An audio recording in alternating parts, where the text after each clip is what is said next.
शांति।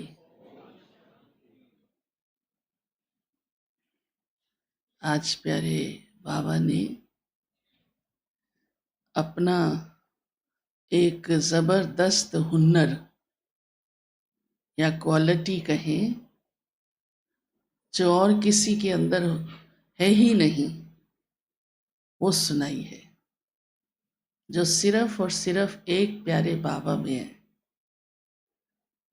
तो बाबा ने कहा है कि मैं सदा देही अभिमानी रहता हूँ, कभी भी देह अभिमान में नहीं आता हूँ, और सभी देह अभिमान में आ जाते हैं। यहाँ तक कि देखो, श्री कृष्ण की आत्मा भी देही अभिमानी थी, लेकिन धीरे धीरे धीरे कलयुग में क्या बन गए? देह अभिमानी। और आज सारी दुनिया में सबको देह है और आत्मा की विस्मृति है, तो क्या बन गए? देह अभिमानी।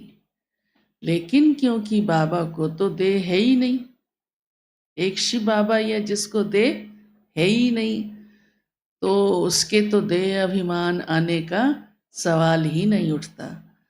तो जो खुद देह अभिमान से न्यारा है, देह भान नहीं है, वही तो दूसरों को देही अभिमानी बना सकता है।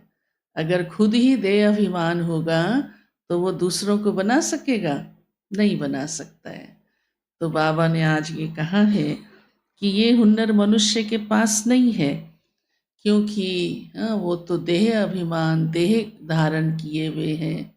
तो वो देह बार बार लेते लेते कितना देह का भान आ जाता है और इतना पक्का हो जाता है कि यही भूल जाते हैं कि देह नहीं, मैं आत्मा हूँ। इतनी विस्मृति आत्मा की हो जाती है। जैसे कभी कोई एक्टर कोई रोल बहुत अच्छा प्ले करता है और बार बार बार बार वही रोल करता है, तो वह उसका अपना नाम गुम हो जाता है, रोल का नाम सिद्ध हो जाता है, प्रसिद्ध हो जाता है। वरना राम का ही रोल प्ले किया और नाम उसका कुछ और है, गोविंद है, तो आज भी राम बना, कल भी राम बना, हर ड्रामा में वो राम बन रहे। कहते हो राम जी आ गए, राम जी आ गए। वो तो भूल जाएगा कि वो गोविंद जी भी था। तो हमारा भी यही हाल होता है।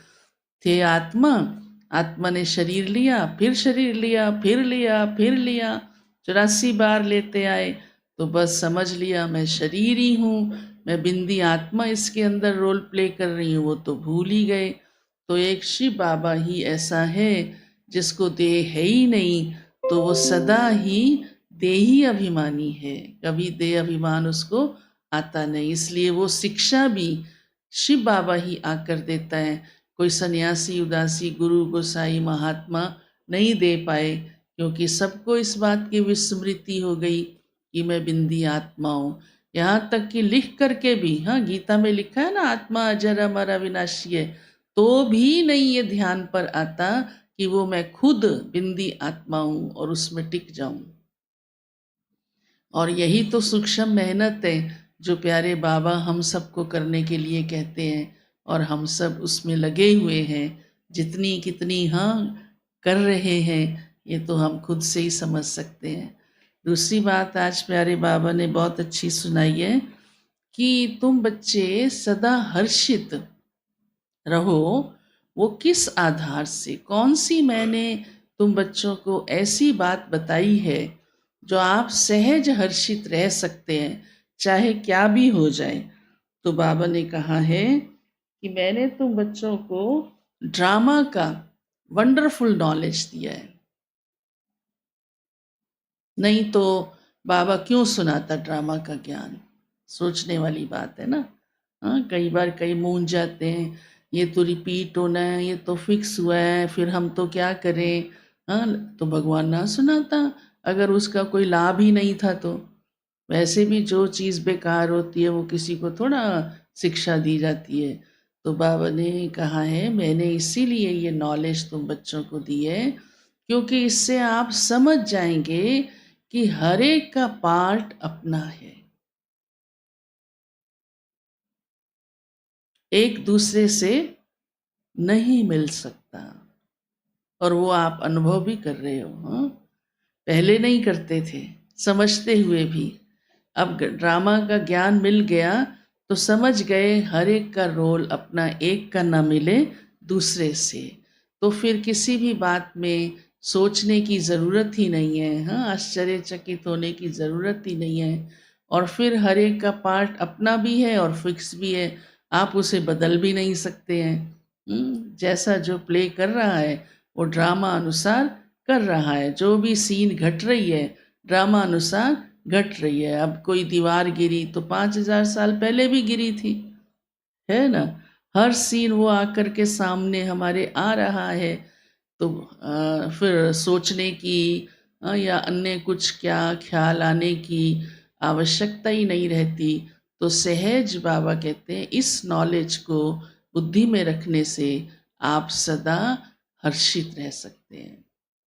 तभी तो देखो कोई भी बात आती है तो आप सब क्या सोचते हो? हम्म? कोई भी दुविधा आती है, हाँ, कोई भी ऐसी जो बात बदल ही नहीं सकती है, आपके हाथ से ही बाहर है, फिर आप क्या सोचते हो उस समय? तो ड्रामा पक्का रहता है ना कि ये होना था, बस हो गया। तो उस पर ज्यादा चिंतन करने की या चिंता करने की जरूरत नहीं है। तो सहज पार हो जाते हैं ना उन परिस्थितियों से। साथ ही बाबा ने कहा अभी आप सब वानप्रस्थ अवस्था में हो। वानप्रस्थी को क्या याद रहता है? जाना है। संबंधी उसको कहते हैं आज थोड़ा जाना है, वो तो मोहवश उसको घसीटते हैं अपनी तरफ।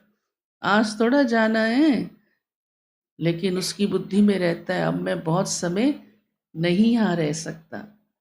तो वो तो हद की दृष्टि से सोचते हैं कि शरीर मर जाएगा, लेकिन हमको तो बाबा ने बेहद के भाव से कि अब दुनिया का ही अंत है। शरीर का अंत तो होना ही है, लेकिन दुनिया का ही अंत है। और अब हम सब घर जाने की तैयारी कर रहे हैं। तो बाबा कहते हैं यही अभ्यास, बार बार मैं आत्मा इस देह का त्याग कर वापस जाने वाली हूँ। फिर बाबा ने आज सर्विस की बात भी कही है कि सर्विसेबल बनना है, हाँ, क्योंकि उससे ही हमारा भाग्य बनता है। मीठ